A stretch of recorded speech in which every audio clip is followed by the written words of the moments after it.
Hello friends, please like and subscribe my channel. मैं आपको ब्रज की रस दिखाना चाहती हूँ।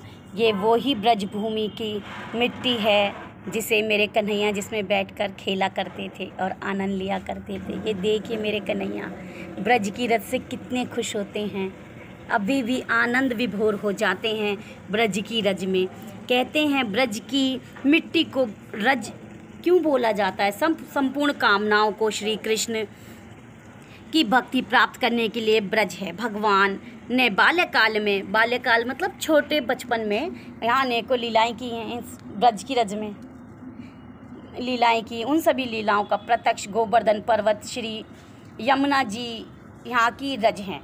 यहाँ यमुना जी की जो मिट्टी निकलती है उनको वहाँ की रज कहा जाता है।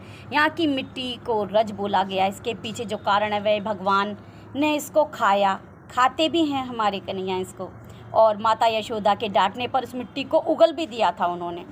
इसके पीछे बहुत कारण हैं, जिसमें सबसे मुख्य है उसको प्रसादी करना। कहते हैं कि वहाँ पर एक मंदिर भी है जहाँ पर ब्रज की रज के पेड़े बांटे जाते हैं, क्योंकि ऐसा कोई प्रसाद नहीं जो अन्य जन्मांतर यथावत बना रहे। इसीलिए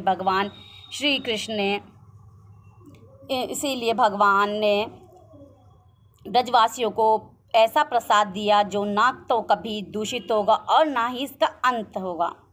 भगवान श्री कृष्ण ने अपने ब्रज यानी अपने निज गोलोक धाम में समस्त तीर्थों को स्थापित कर दिया, क्योंकि यहाँ परिपूर्णतम ब्रह्म स्वयं वास करे। वहाँ समस्त तीर्थ स्वयं ही आने की इच्छा रखते हैं, लेकिन वह ब्रजवासियों को किस प्रकार का भ्रम ना हो, इसके लिए भगवान ने उनके सामने समस्त तीर्थ स्थानों को सूक्ष्म रूप से यहाँ स्थापित किया। श्री कृष्ण का मानना है कि केवल ब्रजवासियों के ही उत्तम रस प्राप्त है, क्योंकि इनके रूप में स्वयं विद्यमान हूँ। यूँ मेरी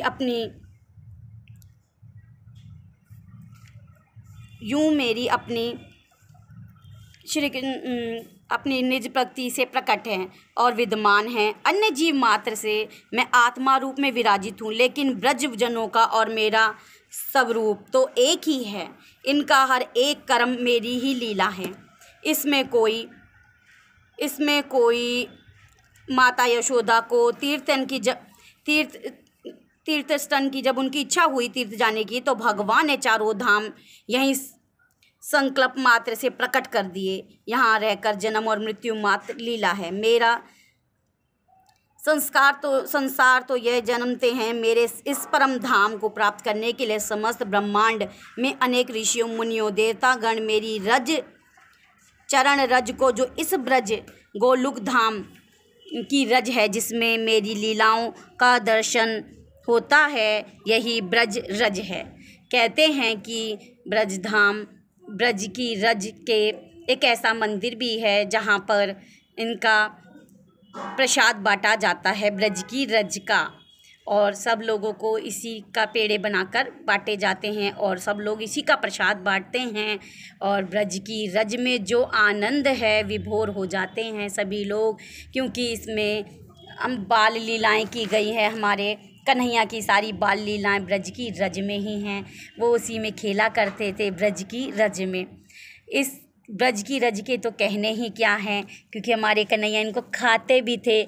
माता यशोदा के कहने से इन्होंने पूरा ब्रह्मांड अपनी माता के यशोदा को अपने मुंह के अंदर दिखा दिया। ब्रज की रज की महिमा तो अपरंपार है।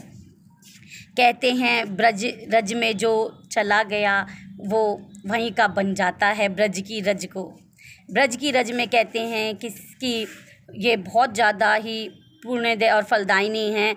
अगर हमारे पास गंगा जल नहीं है तो हम इसको जल में मिलाकर गंगा जल भी बना सकते हैं ब्रज की रज से।